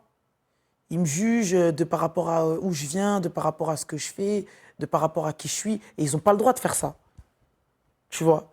Ils ont leur histoire, j'ai la mienne, tu vois. Donc moi, je le prenais grave contre moi, tu vois. Et quand on a eu ces discussions avec eux tous, et moi, j'ai dit ce que j'avais à dire, en vrai, je me suis rendu compte qu'on se connaissait juste pas. Et qu'ils avaient des a priori sur moi, et moi aussi, j'avais des a priori sur eux. Et qu'il fallait que j'assume aussi que j'avais des a priori sur eux. Tu vois? Parce que pour moi, j'étais dans mon bon droit de penser ça, c'était normal. Or que non, chacun avait des a priori sur l'un et l'autre. Et au final, super bien entendu. Après, on a joué ensemble 3 ans. Mortel. Ah oui. Ouais, c'est-à-dire que c'était en mode parano, quoi. Ouais, non. Chacun était en mode parano. Ouais. Tu vois? Mais c'est peut-être comme ça avec les keufs et les mecs de Tess. Hein. Tu sais, moi, je suis contre le fait de dire qu'il n'y a que des mauvais policiers. Tu vois, la police, ils sont là pour nous protéger. Ils sont là pour nous défendre. Et demain, j'ai un problème, tu vois, je me fais voler ou quoi, j'irai planter comme tout le monde, tu vois. Mais il faut reconnaître que dans la police, il y a des dégâts. Et c'est pas une fatalité. C'est pas une faille de dire que, voilà, la police, à des moments, est raciste, tu vois. Savoir reconnaître qu'il y a des violences policières, reconnaître qu'il y a des policiers qui se prennent pour des oufs, en fait. Tu vois. Mais si tu te mets de leur côté à eux, et eux peuvent se dire la même chose aussi sur les mecs de cité, tu vois. Ouais, en disant, ouais, il y a des mecs mortels. Ouais, mais ils se prennent pour des mecs mortels et tout, machin. Ils nous font la misère, ils nous aiment pas. Mais moi, je pense qu'il faudrait avoir un vrai débat avec des vrais policiers. Moi, je pense que, tu sais, faudrait faire un débat public. Ouais, c'est comme toi avec ta troupe. En fait, il faudrait réconcilier. Pour moi, aujourd'hui, il faut réconcilier la population et la police. Mais pour ça, il faut que les torts soient reconnus. Moi, je pense qu'aujourd'hui, si moi, en tant que citoyenne, je cause du tort à un policier, je serai punie. Moi, un policier me cause du tort, il ne sera pas puni. Je pense pas. Je pense pas qu'il sera puni. Si j'obtiens la punition, on va faire une fête dans mon quartier. Tu vois? Ouais, bien sûr. On va toujours lui trouver des excuses. C'est ça qui est pas bon. Si on est tous traités sur le même pied d'égalité, c'est-à-dire que la loi, c'est la loi. Je pense que voilà. Tu vois? D'un point de vue général, d'où tu penses que provient ce sentiment d'infériorité? Tu vois, on parlait du théâtre, tu avais des a priori en te disant il me juge, tu vois, il me considère comme inférieur, etc. D'où tu penses que ça vient, ça? Est-ce que ça vient de l'environnement où on grandit? Je pense que dès le début, on a été marginalisés. On n'a pas eu le droit aux mêmes chances sur tout, tu vois. Des zones d'éducation prioritaire et t'es à Henri IV, c'est pas le même combat, tu vois. Donc ouais, dès le début, on s'est senti mis de côté, on s'est senti mis à part, on s'est pas forcément senti écouté. Et à chaque fois qu'on voulait qu'on nous écoute, malheureusement, on a eu recours à la violence, tu vois. Et puis voilà, tu vois, en vrai. Donc t'as ce truc où t'as des gens de notre société qui se sentent supérieurs, et puis c'est aussi une question de moyens, tu vois. Malheureusement. Mais aujourd'hui, on se vaut tous, hein. Aujourd'hui, on se vaut, hein. Comment est-ce que tu agis au quotidien pour les jeunes qui, comme toi, viennent de zones prioritaires et qui grandissent avec ce sentiment? Franchement, moi, je leur parle, hein. Dès que je les crois, je leur parle. Si je peux faire un truc, je le fais. Là, il n'y a pas longtemps, il y a eu Beaulieu Climat, cofondé par Sana Saïtouli, qui est une grande sœur pour moi, tu vois, qui est un vrai rôle modèle. Sana Saïtouli, c'est un vrai rôle modèle aussi, tu vois. Au cœur des quartiers populaires, au cœur des justices sociales, au cœur de la question climatique, tu vois. Et elle fait des trucs de fou aujourd'hui, tu vois. Donc moi, tu vois ce que je veux dire? Ouais, t'es à ses côtés, quoi. Je suis pas à ses côtés 100%, mais genre en mode, je lui donne de la force, c'est normal. Pour moi, ce qu'elle fait, c'est un truc de ouf. Tu vois, elle sensibilise sur les questions écologiques Or que et ce qui est bien avec elle, c'est que ça a commencé par nous, ces questions-là. Et c'était des questions de moyens à la base. Hein. Mais c'est nous les écolos de base. C'est qui renouvelle les sacs jusqu'à ce qu'ils se déchirent? C'est qui prend les trucs de glace et qui en fait des tupperwares pour la sauce ou pour le piment ou pour le... C'est nous, tout ça. Les vêtements. Qui recycle les vêtements? C'est nous. Quand tes vêtements, ils ne te vont plus, qu'est-ce que tes parents ils te disent? On met dans un conteneur, on envoie en Afrique. Et tes vêtements, ils ne sont pas dans un mauvais état, c'est juste que tu les veux plus. On va pas les jeter. On met dans un conteneur, on envoie en Afrique, on donne à Emmaüs. C'est nous, ça a commencé par nous, ça. C'est vrai qu'on jette pas, quoi. On jette pas. On jette pas, on gaspille pas. Moi, je vois ma mère. Ah oui, non. Tu sais, les petits sacs avec les légumes, là. Ouais. Et ben, elle les reprend pour. Tu vois, quand tu viens à la maison, moi, je jette les sacs, quoi. Je m'en fous. Enfin, je jette les sacs. Il faudra le couper. Hein. Sinon, je vais avoir tout le monde sur le dos. Mais sinon, on les récupère, quoi. Enfin, bref. Pour en revenir à ton parcours, en réalité, ça a été hyper rapide. Tu trouves pas? Il y a beaucoup de gens qui me disent ça. Ah, mais toi, ça allait vite, Fat. Fatou. Ouais, Fatoumata. Fatoumata. C'est pareil, c'est moi. Ça allait vite quand même, machin et tout. Oui et non. Oui et non. Toi, tu l'as ressenti comment? J'ai pas vu le temps passer. Parce que quand tu vis forcément de ta passion, tu vois pas le temps passer parce que tu fais que des trucs que t'aimes. Généralement, tu vois. Mais c'est vrai que j'étais très bien accompagnée pendant longtemps, tu vois. Et franchement, je me suis saignée. Tu vois.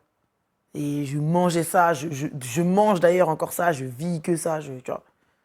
Donc ça va vite, mais ça va vite pour certains, mais c'est beaucoup de travail. Beaucoup de travail, c'est quoi pour toi? Enfin, qu'est-ce que tu fais? C'est que tu dors pas. C'est que tu dors pas. Tu travailles tout le temps. Tu dors pas. C'est jeudi.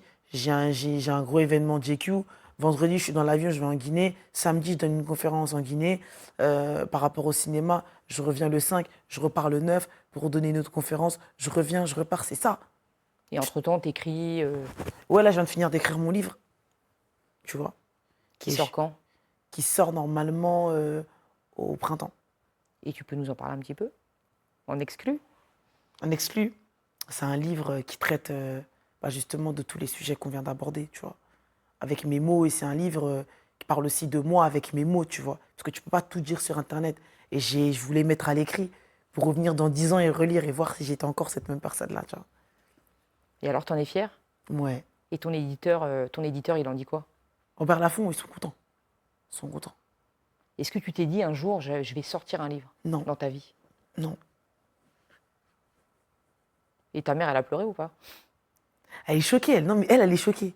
Elle se dit, en fait, toi, ta vie, c'est un TGV. C'est pas possible. Ma mère, elle a du mal un peu à me voir grandir, tu vois. Moi, je voulais partir de chez mes parents, là, de chez ma mère. Et c'est trop dur pour elle, en fait. Du coup, j'ai dit, bon, je vais attendre un petit peu. Et tu vas partir quand? Là. Partir là. Partir, elle croit, elle va mourir. Partir là. J'ai déjà dit, dans son oreille. Il n'était pas d'accord, mais j'ai expliqué. Il faut qu'on se quitte. Mais tu vas revenir. Tu sais que tu vas revenir.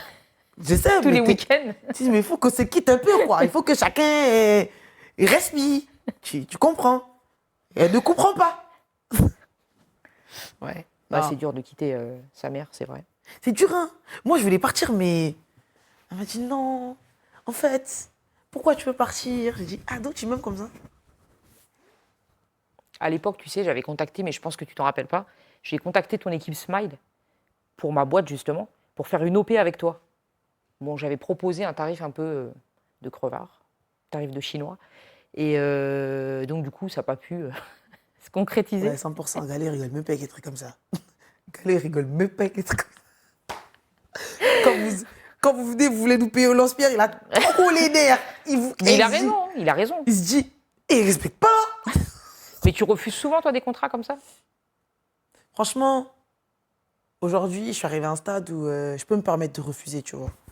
Mais à une époque, j'avais la dalle, tu vois. Il fallait que je gère et tout. Aujourd'hui, je peux me permettre de refuser. Aujourd'hui, je fais des trucs que j'aime.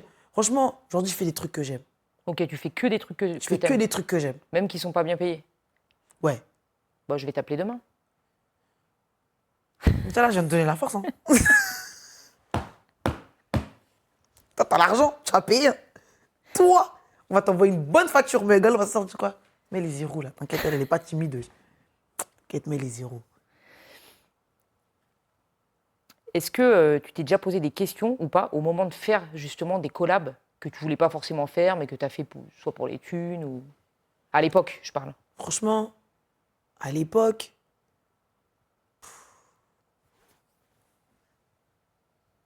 je peux pas dire que je voulais pas faire.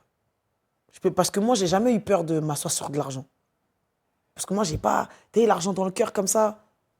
Tu vois, je me dis, je vais toujours m'en sortir quoi qu'il arrive. Donc moi, c'est vraiment, en vrai, quand je prends du recul, j'ai fait que des trucs que j'aimais bien. Depuis le début, hein. C'était moins bien payé avant, tu vois. Aujourd'hui, c'est mieux payé, mais en vrai, j'ai fait que des trucs que j'aimais bien. C'est juste des marques moins connues, tu vois, des trucs comme ça, tu vois. En vrai, j'aimais bien, hein. Pas mentir, tu vois, quand j'aimais pas, je faisais pas. Même si tu me proposais un billet. Ouais, tu as toujours été droite Ouais, dans quand tes j'aimais votes, pas, quoi. je faisais pas. Et j'ai pas volé ni arnaqué les gens, tu vois. Ça, c'était mort, ça. Hmm. Des plans arnaques, et tout. Le fait de mettre ta mère dans les sketchs, enfin dans les sketchs, dans tes vidéos, etc., ça a été une plus-value pour toi? Ouais, ouais, Miskina. Et quand même, hein, elle m'a ramené beaucoup d'argent. T'as partagé un peu? Est-ce que tu peux ne pas partager avec elle? Dès qu'elle a compris qu'il y avait de l'argent, chaque fois, elle me demandait sa paroche. Est-ce qu'il y a des gens qui l'arrêtent dans la rue? Ils savent même pas qui c'est. En tout cas, dans ta ville, ils savent qui c'est. Ouais, mais ils respectent ma daronne de fou. Ils peuvent pas y la voir comme ça, tant de vidéo. Elle va dire, j'étais malade ou quoi? Elle va dire, reste concentré. Comment ton frère et ta sœur, ils ont réagi par rapport à ça? Mes frères et sœurs, ils sont contents. Ils sont contents pour moi, hein. On est très en se pull-up. Mon frère, il est content pour moi. Ma soeur est contente aussi. Mais le fait que t'aies mis ta mère, Ils s'en ils foutaient. t'ont jamais fait de remarques, ils ont gaulerie avec toi, quoi. Ouais, ils ont galéré avec moi. Est-ce qu'avec du recul, tu te dis qu'il y a des choses que tu aurais peut-être pas dû mettre, des vidéos avec ta mère, ou t'assumes pleinement? Bah, je vois pas ce que j'ai pu mettre de bizarre, tu vois. Non, franchement, non, c'était gaulerie, c'était bon délire. C'était les pranks que je lui faisais. Il y a plein de gens qui se sont identifiés. Plein de darons qui se tapent des barres. Par contre, les darons, elles m'arrêtent de ouf dans la rue. Ouais, j'ai une grosse communauté de darons. J'ai une grosse communauté de darons et j'ai une grosse communauté de jeunes de mon âge, tu vois. Et elles te disent quoi, les daronnes? Daron, elle me pull up, elle me dit, toi, tu fatigues ta mère et tout. Toi, en fait, t'es relou, toi, en fait. En fait, t'es relou, en fait. Mais tu me fais trop rire et tout. Du coup, la star, c'est toi ou c'est la madré? C'est les deux. Chacun a mis sa pierre à l'édifice. Elle sait même pas que c'est une restée. Ouais, elle est dans son coin tranquille, quoi. Si elle savait. Elle sait même pas. Qu'est-ce que Gallo, il t'a amené au niveau business? Dans ton point de vue, toi, business. Il t'a forcément apporté des choses, un autre regard, ou peut-être qu'il t'a rien apporté, hein. Non, je peux pas dire ça va pas ou quoi. Non, mais dans ta vision, quoi. Peut-être que tu te dis, bon, vas-y, chacun son job, moi je fais que du contenu. Lui, c'est vraiment la partie business, tu vois. Bah Ou est-ce qu'il t'a lui ouvert, en fait, il m'a permis. Bah, de toute façon, après, j'ai toujours été focus sur ça, mais il m'a permis d'être. Financièrement, il m'a soulagé. Ouais, tu vois, il m'a fait gagner de l'argent. Tu vois, il m'a partagé sa vision. Il a été là pour moi. Genre, vraiment, tu vois. Genre, j'avais des problèmes, je l'appelais. Écoutez, tu vois, il me conseillait. Genre, en mode vraiment grand ref et tout. Tu vois, quand mon père, il est mort, là, Rahmou, il est venu chez moi. Tu vois, il a prié avec mes parents, enfin, avec ma famille et tout, tu vois. Ça, c'est des trucs forts, tu vois, qui valent même pas de l'argent, au final. Tu vois. Donc, ouais, businessment parlant, il m'a posé. Tu vois. Il m'a posé, il m'a stabilisé, il a su me conseiller. Et voilà, tu vois. c'est déjà beaucoup, hein. C'est beaucoup, ouais. Avec les années, la création de contenu te passionne toujours autant ou pas? Ouais, mais j'ai moins le temps. Je fais trop de choses maintenant. Je suis entrepreneur, je suis comédienne, maintenant je fais des films et tout, machin. Tu vois. Là, tu vas tourner dans quel film? Là, j'ai fait les Secpa 2 avec les Bougueraba, là, qui sort là en décembre, là. Alors? C'est trop bien. Les Bougueraba, c'est de la bombe atomique. Hakim, c'est mon sang, lui. T'as kiffé? Mais j'ai kiffé. Les Bougueraba, c'est de la bombe atomique.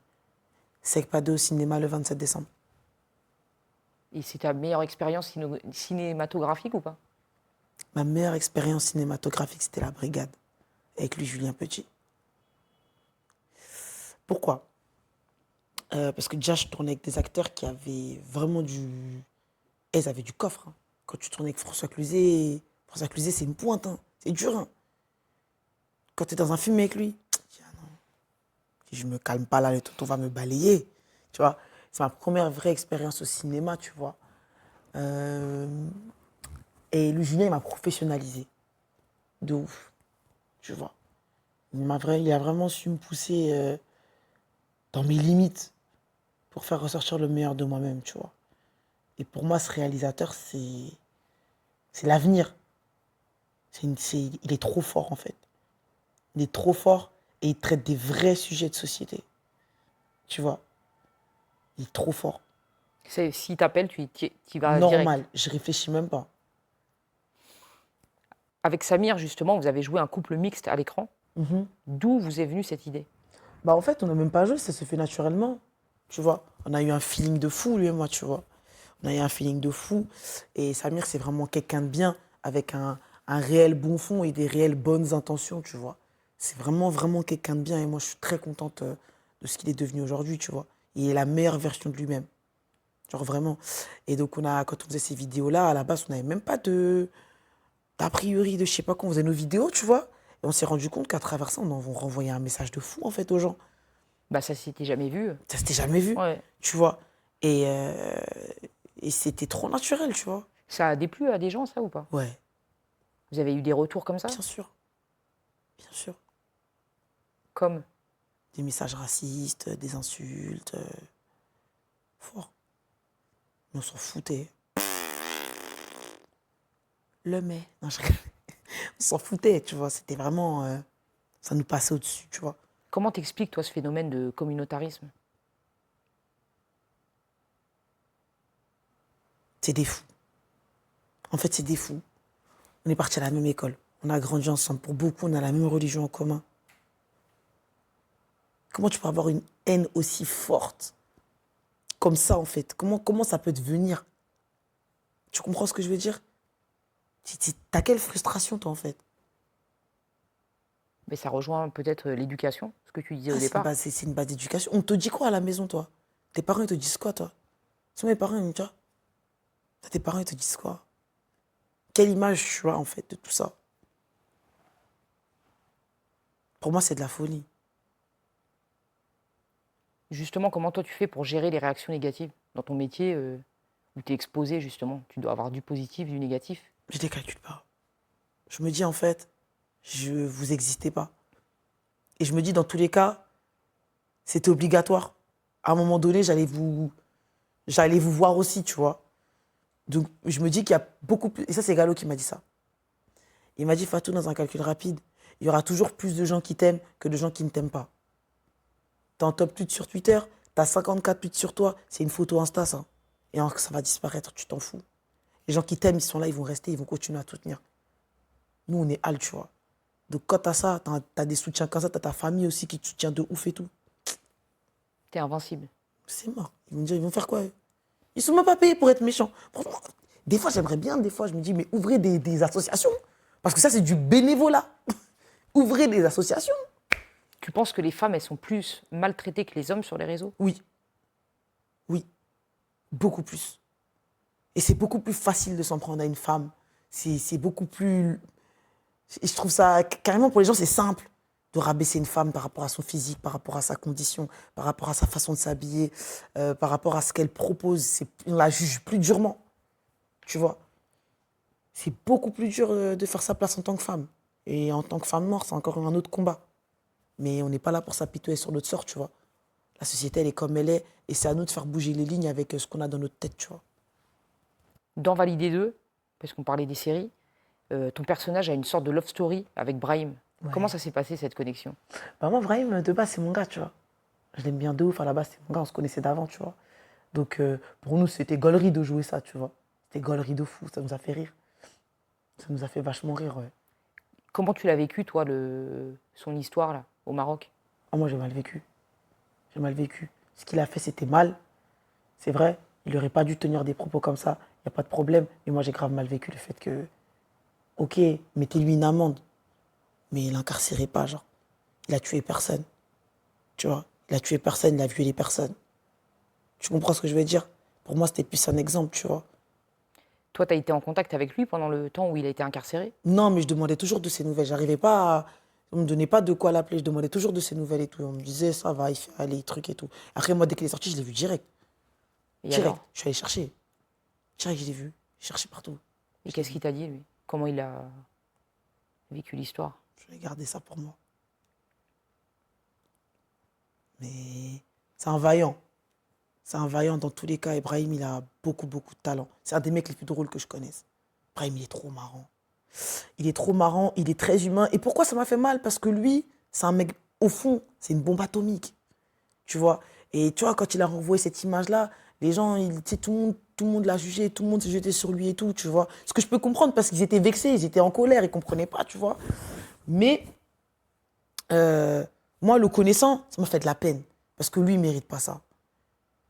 Tu vois, il a mal fait, hein. Il n'y a pas de problème, hein. Et on lui a dit, nous, tu vois. Mais jusqu'à prison, jusqu'à là, wesh. On peut t'aimer aujourd'hui, tu vois, ça c'était le cas de Brahim, et on peut te lyncher demain. Fort. Est-ce que toi, tu as peur que tout ça, que tout ce que tu vis puisse s'arrêter du jour au lendemain? Ouais, mais moi, je suis déjà préparée psychologiquement à me dire, si aujourd'hui on t'aime, demain on t'aime pas. Moi, j'ai confiance en quelque chose de plus grand que tout ça, tu vois. Donc en vrai, tu vois, moi j'ai ma famille, j'ai mes amis. Après, T'es bien entouré, je quoi. suis bien entourée, tu vois. Les gens qui m'aiment de l'extérieur, je vais toujours prendre l'amour et je vais toujours leur envoyer. Tu m'aimes pas, tu t'aimes pas tout seul, parce que moi je te calcule pas, je te vois même pas. Tu vois. Qu'est-ce que tu penses que ton père aurait pensé de la femme que t'es devenue? Qu'est-ce qu'il aurait dit, mon père? Il aurait été choqué, je pense. Oui et non. Parce qu'il sait que je suis une vaillante. Il sait que je suis une vaillante, tu vois. Moi, je suis une bagarreuse, tu vois. C'est-à-dire que moi, les obstacles, je me bats, tu vois. Je me laisse pas faire, tu vois. Donc, ouais, je pense... j'espère, tu vois. Je peux pas parler en son nom, tu vois. Allah yarhamou, j'espère qu'il aurait été fier, tu vois. Voilà. Est-ce que tu as un dernier mot à ajouter? Dernier mot que j'ai à ajouter, c'est... restez vous, restez vrai. Essayez pas de plaire à tout le monde, parce que dans tous les cas, vous ne pourrez pas plaire à tout le monde. Et... pour moi, avoir un bon cœur, c'est l'essence même d'être bien dans sa vie et dans sa peau, tu vois. Tu comprends ce que je veux dire? Et croyez en vous. Parce que si les gens ne croient pas en eux, personne ne pourra le faire pour eux, tu vois. C'est-à-dire que c'est bien de voir les gens inspirants, machin et tout, mais il ne faut pas avoir peur de prendre des risques, tu vois. La vie, elle est faite de risques. Il ne faut pas avoir peur de prendre des risques. Et vos principes et vos valeurs, et surtout votre dignité n'a aucun prix. Tu vois, super important ça. C'est un message pour les meufs qui vont sur OnlyFans. Je vous juge pas les serres. Ok, bah merci beaucoup. Merci à toi. Il faut que ça bouge dans la ville, il faut que ça bouge dans la ville.